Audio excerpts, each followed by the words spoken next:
नल द्वारा दमयंती के वचनों का युक्तिपूर्ण खंडन। नल बोले, यदि तुम नल के बिना अपने को बांधने की शाखा आदि में बांधकर मरने की इच्छा करती हो, तो अंतरिक्ष में जाती हुई तुमको स्वर्ग का स्वामी इंद्र वहां से अर्थात अंतरिक्ष से हरण कर लेंगे।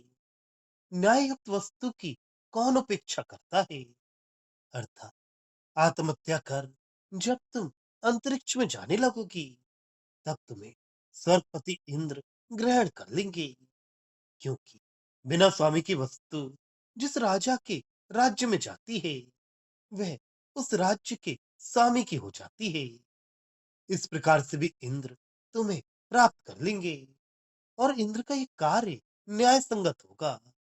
अतः तुम स्वयं ही इंद्र को वरण कर लो। यदि नल से त्यक्त, नल से अविवाहित तुम अनल अग्नि नल भिन्न में नियुक्त होगी, अर्थात अग्नि में प्रवेश करोगी।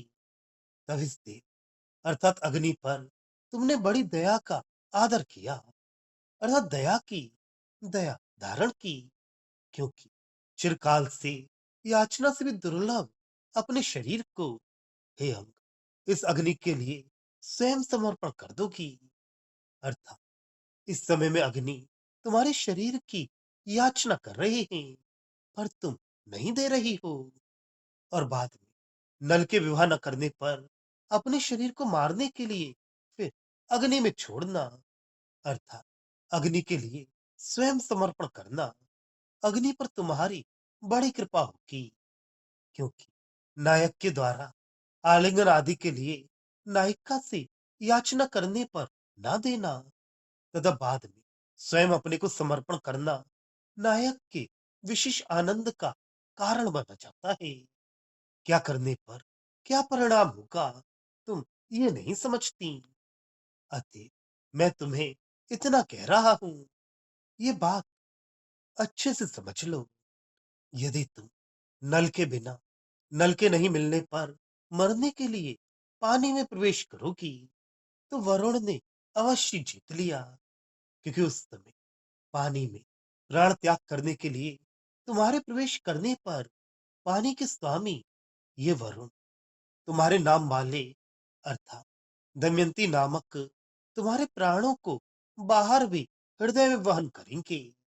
अर्थात अब तक तो वरुण तुमको भीतर अंतःकरण में ही ग्रहण करते हैं, किंतु जब तुम मरने के लिए जल में प्रवेश करोगी, तब वे वरुण तुमको बाहर भी हृदय से आलिंगन करेंगे। ये उनकी बड़ी भारी विजय होगी। यदि इसी दोष उद्वंधन, अग्नि प्रवेश और जल प्रवेश करने से क्रमशः इंद्र, अग्नि और वरुण मुझे प्राप्त कर लेंगे।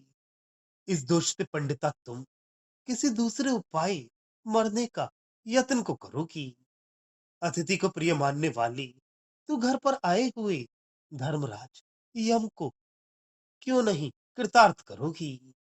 अर्थात नल के नहीं मिलने पर उद्बंधन आदि मरण साधनों को उक्त कारणों से दूषित समझकर यदि तुम किसी दूसरे उपाय का अवलंबन करोगी, तब मरने पर यम के यहाँ सबका जाना निश्चित होने से विचराभिलाषी तुम्हें पाकर कृतार्थ हो जाएंगे। अतः किसी प्रकार भी नल को न पाकर मरने में इंद्राणी दिक्पालों में से कोई एक तुम्हें पालेगा।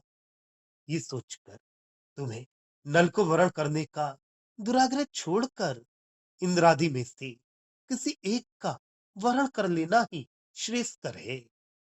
अथवा निषेध रूप में ये तुम्हारी स्वीकृति ही है, अर्थात तुम इंद्र आदि को स्वीकार ही कर रही हो, क्योंकि तुम्हारी वचन में व्यंग्योक्ति उचित है।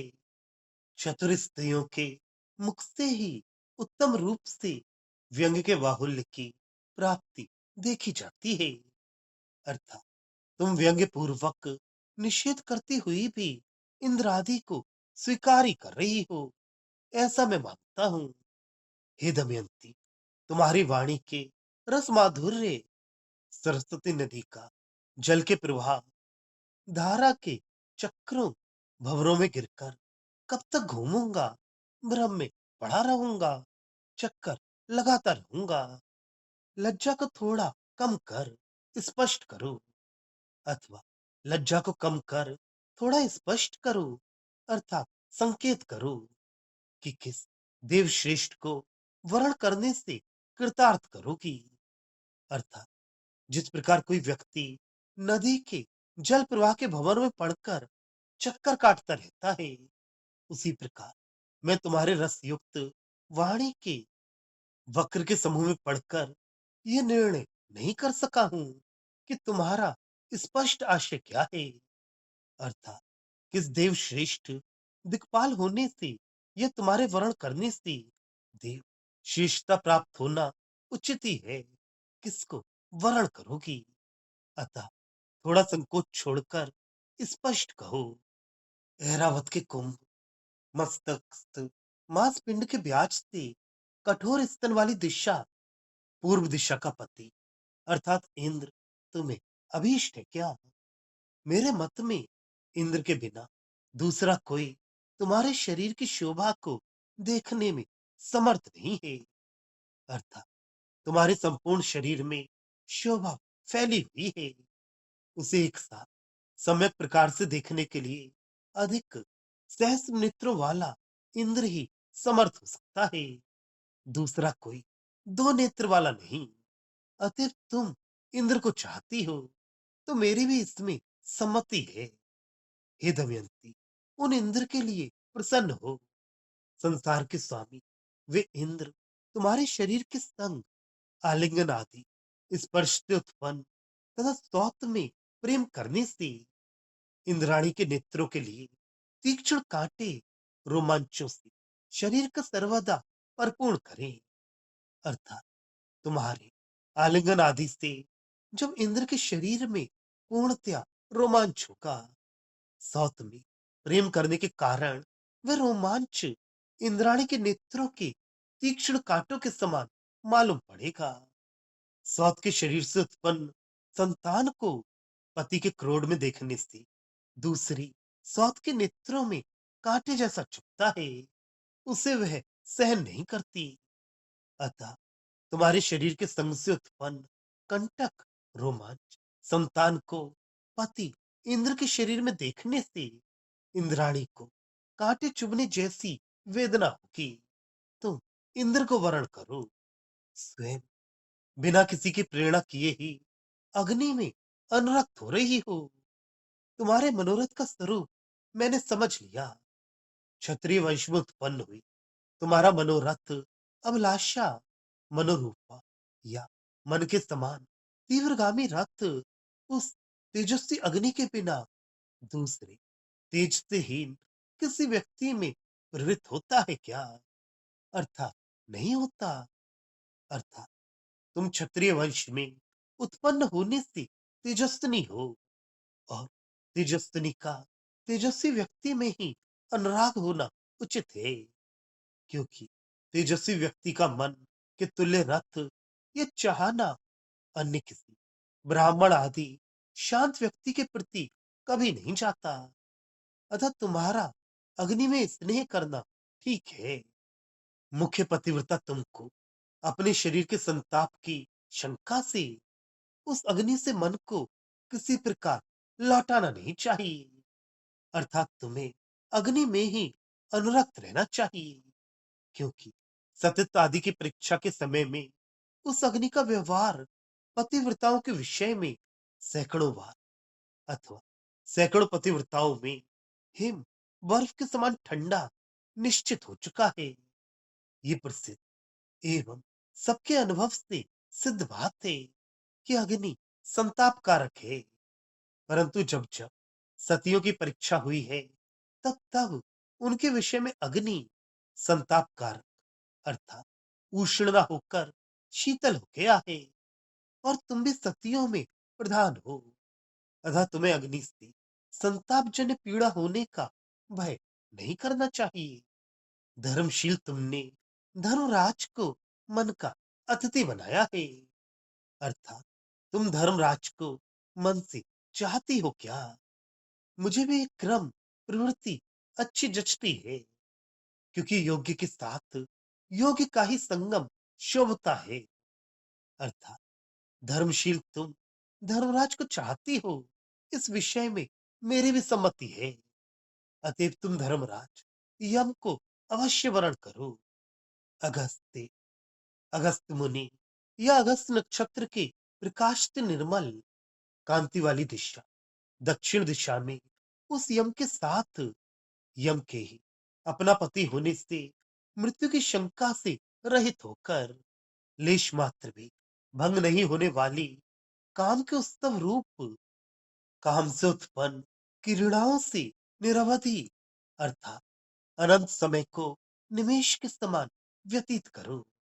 जैसे अगस्त मुनि प्रसन्न होकर यम की दक्षिण दिशा को निर्मल करते हैं, उस दिशा में और लोगों के मारने वाले होकर भी पति होने से अपने मरने की शंका छोड़कर निरंतर होने वाली काम क्रीड़ा से अनंत समय को निमेष मात्र समय के समान सुख का बहुत अधिक समय भी अत्यंत थोड़ा ज्ञात होता है। अतः अधिक आनंददायक होने से अनंत समय भी तुम्हें निमेष के बराबर मालूम पड़ेगा, उसे व्यतीत करो। तुम धर्मराज को वरण कर अनंत समय तक उनके साथ काम क्रीड़ा करो। शीरीष के फूल के समान कोमल तुम जल प्राकृतिक होने से कोमल पदार्थों के इंद्र अर्थात सबसे अधिक कोमल वरुण को चाहती हो क्या? वह विख्यात रात्रि भी इसी कारण सबों को छोड़कर कठिन पदार्थों या सूर्य आदि कठिन ग्रहों को छोड़कर ठंडे किरणों वाले चंद्रमा को वरण नहीं करती है क्या? अर्थात अवश्य वरण करती है। जिस प्रकार कोमल स्वभाव वाली रात्रि अन्य ग्रह या कठिन पदार्थों को छोड़कर कोमल चंद्रमा को वरण करती है, उसी प्रकार शीश के पुष्पों के समान कोमलांगी तुम जल स्वभाव होने से अतिशय कोमल वरुण को वरण करना चाहती हो, तो ये चाहना उत्तम है। मृदु प्रकृति होने से तुम भी अन्य इंद्र अग्नि यम को छोड़कर अतिशय कोमल प्रकृति वरुण को वरण करो। लक्ष्मी के पति विष्णु ने स्वर्ग को छोड़कर रात दिन अतिशय सौंदर्य वाले जिसका आश्रय किया है, हे कृष्णोदरी उस क्षीर समुद्र या समुद्र में इस वरुण के साथ इच्छा अनुसार क्रीड़ा करो। अर्थात स्वर्ग को भी छोड़कर विष्णु भगवान रात दिन पयोनिधि में रहते हैं, अतः ज्ञात होता है कि वह स्वर्ग से भी अधिक सुंदर है। और वह पयोनिधि इस वरुण को स्वीकार करने से इच्छा पूर्वक क्रीड़ा करने के लिए तुम्हें प्राप्त हो रहा है। अति तुम वरुण को स्वीकार कर पयोनिधि में विष्णु के समान क्रीड़ा करो।